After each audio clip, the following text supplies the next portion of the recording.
میاز lecture 13 سورا کی study میں اسے کیمیکل کے انداز میں نہ دیکھا جائے، کیمیکل کے نقطہ نظر سے نہ دیکھا جائے، بلکہ توانائی کے انداز سے دیکھا جائے۔ یہ ایک صلاحیت، ایک توانائی کا نام ہے، اور ایک ایسی توانائی جو قوت حیات کے لیول کی ہے اور اس پر اثر انداز ہوتا ہے، اور یوں اس کے اوپر اثر انداز ہو کر اس کے سارے نظام میں دخل اندازی کر کے غیر مستحکم کر دیتا ہے، یہاں تک کہ اس کے اثرات ایک ایک ٹشو، ہر سیل، ہر نس تک محسوس ہوتے ہیں، اور یہ سارے نظام کو اپنے بس میں کر لیتا ہے، اور یوں قوت حیات اس کے شکنجے میں آ جاتی اور بے بس ہو جاتی، اور تنہا اس سے چھٹکارا حاصل نہیں کر سکتی۔ یوں سمجھیں کہ یہ ایک توانائی کا دوسری توانائی سے ٹکراؤ ہے، اور ایک ایسی توانائی جسے آپ تخریبی توانائی کہہ سکتے ہیں، پوٹینشل کہہ سکتے ہیں، اور پھر یہ دوسرے میازم کے ساتھ مل کر قوت حیات کے سارے نظام کو الٹ پلٹ کر دیتا ہے، جس کے نتیجے میں شروع میں تو فعلی سطح پر تبدیلیاں ہوتی ہیں جس کو فنکشنل چینجز کہتے ہیں، لیکن وقت کے ساتھ ساتھ معاملہ ساختی اور پیتھالوجیکل تبدیلیوں تک پہنچ جاتا ہے، اسٹرکچرل چینجز تک پہنچ جاتا ہے، اور آخر میں تباہی اور بربادی نصیب ہوتی ہے۔ جب ہم ان تخریبی قوتوں کے طریقہ کار اور طریقہ واردات سے واقف ہو جاتے ہیں جو یہ قوت حیات پر ڈالتے ہیں، تو ہمارے لیے اس کا توڑ کرنا آسان ہو جاتا ہے،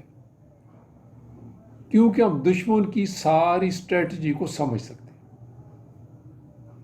بعض شدید تکلیفوں میں، جیسے گنوریا کی بنیاد پر آرتھرائٹس، یہاں ہم سب سے پہلے سائیکوسس میازم کو دیکھتے ہیں، جس کی بنا پر گنوریا غیر فطری علاج سے دب چکا ہوتا ہے، اور پھر اس کے بعد سورا یا ٹیوبر میازم کو دیکھتے ہیں، کیونکہ ہمیں پتہ چلتا ہے کہ آرتھرائٹس دراصل گنوریا کے دب جانے کے سبب ہوا ہے، اور جب تک گنوریا نہ دبتا آرتھرائٹس نہیں آ سکتا تھا۔ جے ایچ ایلن لکھتے ہیں، یہ وہ خاص علامتیں ہیں جن کے بارے میں میں آپ کی توجہ مبذول کرانا چاہ رہا ہوں کہ بعض اوقات ایسا ہوتا ہے کہ مریض کی علامات میں محض ایک علامت ہی آپ کو کسی کرونک میازم کی طرف اشارہ کر دیتی ہے، جسے مریض میں آپ کافی عرصہ سے نظر انداز کیے جا رہے تھے،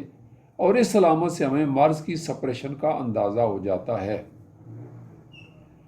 جب یہ علامت دب جاتی ہے تو قوت حیات کو مجبور کرتی ہے کہ وہ کوئی اور علامتیں پیدا کرتے، یوں بیماری کو مزید نیچے دبایا جائے اور پھر اس سے پیچھا چھڑانا، جان چھڑانی مشکل ہو جائے۔ دوا کے انتخاب میں پیتھالوجی کو بنیاد بنا کر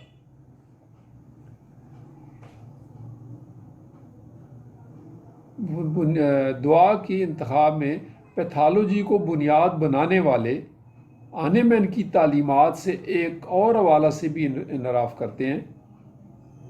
کہ جب وہ بیمار اناٹمی اور موت کے بعد رونما ہونے والی تبدیلیوں کا آپس میں رشتہ جوڑتے ہیں۔ جے ایچ ایلن نے پیتھالوجی کی بات کرتے ہوئے نمونیا کی مثال دی ہے۔ فرض کریں کہ ایک شخص کو نمونیا ہے اور اس کا دایاں پھیپھڑا متاثر ہوا ہے، اور ایک دوسرا شخص ہے اس کو نمونیا ہوا ہے تو اس کا بایاں پھیپھڑا متاثر ہوا ہے، جبکہ دونوں کی پیتھالوجی میں کوئی خاص فرق نہیں ہے۔ ایک کو تیز دردیں ہوتی ہیں چبھنے والی، دوسری کو میٹھی میٹھی دردیں ہو رہی ہیں، پھر ایک کی موڈیلٹی اور ہے دوسرے کی اور ہے۔ لہٰذا جب آپ پیتھالوجی کی بنیاد پر دوا تجویز کریں گے تو آپ ان دونوں میں کوئی خاص فرق نہیں کر پائیں گے، لیکن جب ہم علامات پر آتے ہیں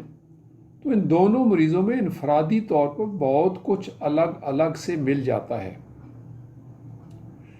جن کو بنیاد بنا کر ہم دوا تجویز کرتے ہیں،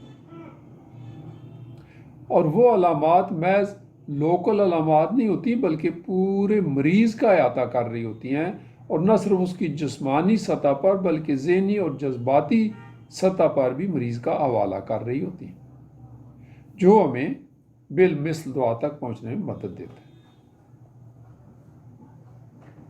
ہمیں بطور فزیشین مریض کو پوری اکائی کے طور پر لینا چاہیے، اور یہ نقطہ نظروں سے اوجھل نہیں ہونا چاہیے۔